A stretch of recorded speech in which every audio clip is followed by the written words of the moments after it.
हातकणंगले तालुक्यातील हुपरी इथल्या वैकुंठ भूमीत अंत्यविधीच्या साहित्यासाठी एका स्वयंघोषित सेवा संस्थेकडून मोठ्या प्रमाणात लूट होत होती। त्यामुळे आता हुपरी शहरात मरण देखील महाग झाल्याची चर्चा सुरू होती। दरम्यान संबंधित सेवा संस्थेबाबत अनेक तक्रारी झाल्यानं मनसेच्या कार्यकर्त्यांनी नगरपालिका आवारात ठिय्या आंदोलन केलं। दरम्यान आंदोलकांशी चर्चा करून टेंडर प्रक्रियेनंतर अंत्यविधीचं साहित्य मोफत देण्यात येईल अशी घोषणा नगरपालिका प्रशासनाने केली। त्यामुळे शहरवासियांमधून समाधान व्यक्त होत आहे। हातकणंगले तालुक्यातील हुपरी इथल्या वैकुंठ भूमीत गेल्या काही वर्षांपासून मयत व्यक्तीच्या अंत्यविधीच्या साहित्यासाठी एक स्वयंसेवी संस्था तब्बल 2,500 रुपये घेत होती।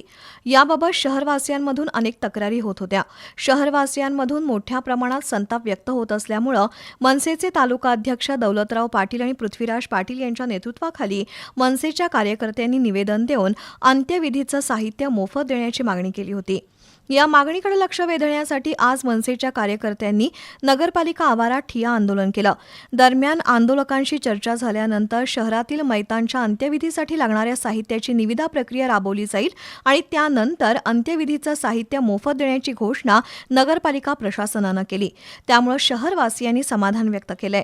या आंदोलनात मनसेचे महेश इंगरोळे, ऋषिकेश साळी, सुहास यादव, अनिकेत चौगुले, विशाल सरवदे, संतोष पाटील, सचिन इंगवले, पवन वाईगडे, सागर गायकवाड, निलेश वाईगडे, राहुल हजारे यांच्यासह कार्यकर्ते उपस्थित होते।